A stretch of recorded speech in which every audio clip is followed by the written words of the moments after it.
Hello everyone and welcome back into the GSMC Fantasy Sports Podcast, brought to you as always by the GSMC Sports Network. Before we get into our second segment of today's show, I do want to remind you yet again that if you feel so inclined throughout the show's duration, if you wish to contribute and interact with it a little bit more directly, consider making yourselves available to the Super Chat, Super Thanks, and Super Stickers features here on YouTube or at our website, gsmcpodcast.net, where you can leave a tip or donation as well. But through YouTube, these features really help you contribute, interact with the show, get your opinions on air. Just makes this show that much better. But without further ado, let's jump into our second segment, still remaining in the realm of Thursday Night Football and that very, very important matchup over there in the NFC West, Rams 49ers. And a lot of players can do a lot of good for their teams in this one. We still have really deciding factors on both sides of the football in this one in terms of who can get going and who's going to be vital in terms of pulling out the win for their respective teams.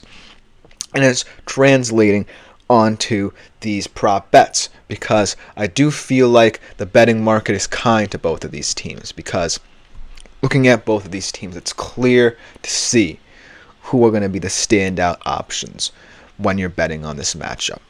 Starting off with one that I feel can be a hit for you, because this guy is going to want to set the tone for LA from the get-go. I'm talking about Puka Nacua potentially being the first touchdown scorer in this match. Plus 900, it is kind of a lofty bet still.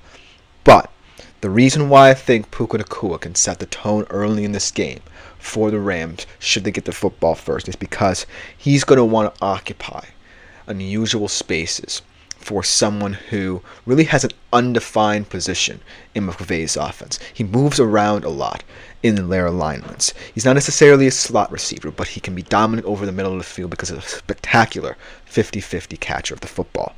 Then in the perimeter, he just gets more open than most Rams receivers in that position. Not to say that Cooper Kupp can't, because he's a spectacular out-route runner as well.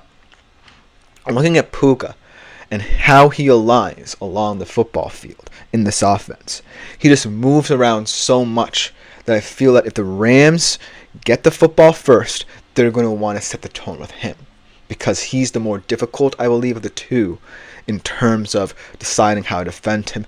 And this 49ers secondary, I really don't know what its identity is right now, because they have a lot of players still banged up, and they really don't have a set lineup of corners and safeties to truly kind of attack this Rams front. It's all going to have to come from that front seven, generating pressure on Stafford, because if not, then Puka can get going and he may score more than one touchdown in this matchup.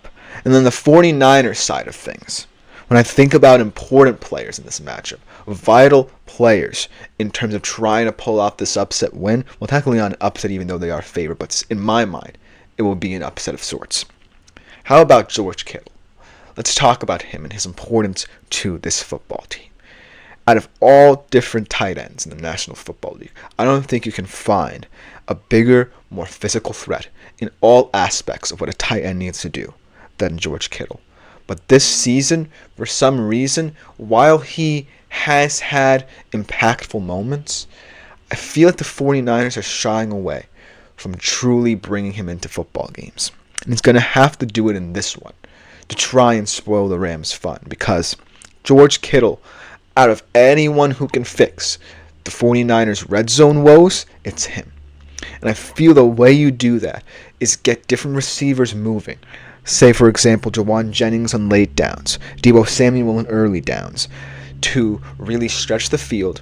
Once you get into the red zone, use the physicality of George Kittle to really try and pound it into the end zone. Because George Kittle is someone who can bring the physicality of someone like a Josh Allen, who can really occupy the Rams' defense in their secondary, enough to really make it seem as if they're scheming for him, when in fact it's more about Deebo Samuel, and Jawan Jennings for that matter, getting him into good spaces where his name can be heard, scoring touchdowns more. So I'm going to say he's an anytime touchdown scorer at plus 160, just because when they get to the red zone, he's going to be the main man for them in that area of the field. Let's talk about these two quarterbacks as well, because both of them could either help or hurt their team, like we talked about. Brock Purdy, in a sense, can help his team by just remaining his calm, composed, and poised self, but he can also hinder his team because of the fact that he might be too reliant on certain players in certain situations, leading to more tentative play in certain areas of the field. Whereas Matthew Stafford, we already know, his inconsistency, potentially due to his age, can lead to certain errors in his game, and that's the reason why the Rams are fighting for their playoff lives rather than, firmly cementing themselves as an NFC contender. But in this game, looking at both of these guys and looking at both of these defenses, I think both of them are apt to hit the overs. Brock Purdy over 243 and Matthew Stafford over 257.5, because both of these defenses, in my mind, seem to have lost their luster. For the Rams, their big thing early on or in the middle of the season to get to this point was relying more on the pressure that both Verse and Fisk could create up front. And then the emergence of Cameron Kinchins in the back end really, really helped them as well. As for the 49ers, they're reliant too much on Nick Bosa generating pressure. And once he went down, you saw what the lack of a dominant pass rusher did to this defense that's still relatively young, mind you, in certain areas of the field, and still don't have a lot of the pieces that got them to that level last year to the Super Bowl. Dre Greenlaw had injury issues. Fred Warner has had injury issues. Both your young secondary players, Ward and Hufanga, have had injury issues as well. So they haven't really had consistency enough in their defense to really help them. So, in terms of both of these struggling defenses, look for these quarterbacks to want to play as efficiently as possible. Because I think the difference in this game could be, like what the Rams did to Buffalo, a couple special teams or a couple defensive plays that turn the game in your favor. So that's why I feel like both of these quarterbacks are going to want to key in, follow their game plans early, and most importantly, protect the football. Because while both of these defenses have their issues, they're primed to take advantage of you when you let your guard down, especially the Rams defense. So Purdy especially is kind of more of a long shot in that mind, because he might push himself a little too much, might force the issue a little too much. Whereas Matthew Stafford can rely on a lot more reliable receivers.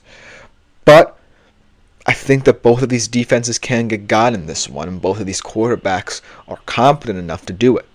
So look for both of them potentially to hit their over totals in this one as well. And then last but not least, let's talk about a running back in this one who has kind of been a spotty starter at the position, whether it be in real life or fantasy as well. A lot of contention surrounding this player. How about Kyren Williams in this matchup? When I think of Kyren Williams, I think of someone who has relatively kept the pace he set for himself in his first year as a starter in that Rams offense last year to now, because he had a stretch of games where he scored a touchdown in 10 straight, and he's proven that he can consistently be the chunk play guy that can get an offense going. He can really open things up for both Kupp and Nakua in this offense, and he's really a nice complement to what they want to do in that offense. But I do think in this particular matchup, he's going to hit the under, just because I feel like this Rams passing attack is too dominant to ignore. And I feel like what McVay is going to do in this game is going to set up nice matches using motion to really open up what Matthew Stafford can do underneath. Because that's where I feel Sean McVay realizes Matthew Stafford is most comfortable right now. Because Matthew Stafford, make no ands, ifs, or buts about it, is still a fantastic short to intermediate route thrower of the football. And I do feel like the way you can exploit this young linebacker core and secondary core is with underneath routes that allow Kupp and Nakua to do what they do best and gain yards after the catch. So, in that sense, I feel like Kyren Williams might take a back seat in order to really allow Kupp and Nakua to have a say in this game. Not for nothing, I do feel like in terms of the receiving game, he could be impactful because they might want to use a couple screens to get going. And down in the red zone, he really is a huge threat when they get into short yardage situations. So look for Kyren Williams to still make an impact in this game, and not so much on the rushing end of things. So I'm going to say he hits the under in this matchup as well. But think about this. You have two teams, and this is outside of talking about just individual players here. You have two teams, the same division, with this much talent on both sides of the football, with two kind of similar styles, two very similarly minded head coaches, at least on the offensive side of the football, who really want to pressure you in terms of using different weapons to get open. It's just a matter of, right, who they rely upon in bigger moments, right? Because what we've seen from the Niners, right, is inconsistency in the red zone, which spells danger for my George Kittle prediction. But I still think that George Kittle, if anything, is their best red zone threat. You see what I'm saying here? You have to follow a certain logic to really decipher how these teams will attack each other. I feel like Puka Nakua, should the Rams get the football first, can set a tone because of his route running abilities. But in terms of play style early in this game, Kyren Williams might take a backseat. So in a matchup, we have so much talent to choose from when you're a perspective better. You have to realize how these teams play, especially more offensive-minded teams with two head coaches who can utilize so many different players to the best of their abilities. So that's why I feel like this game might get a little bit hairy as a bettor, and I advise you to think carefully about certain areas of what these teams do and how efficiency could play into this.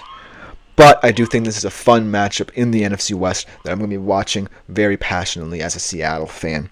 Let me know what you think about this one in the comments below, because coming up next, we continue with our positional rankings with the tight end position. This position is going to be very thrilling to watch in a fantasy playoff setting. So coming up next, we'll talk about them right after this short break.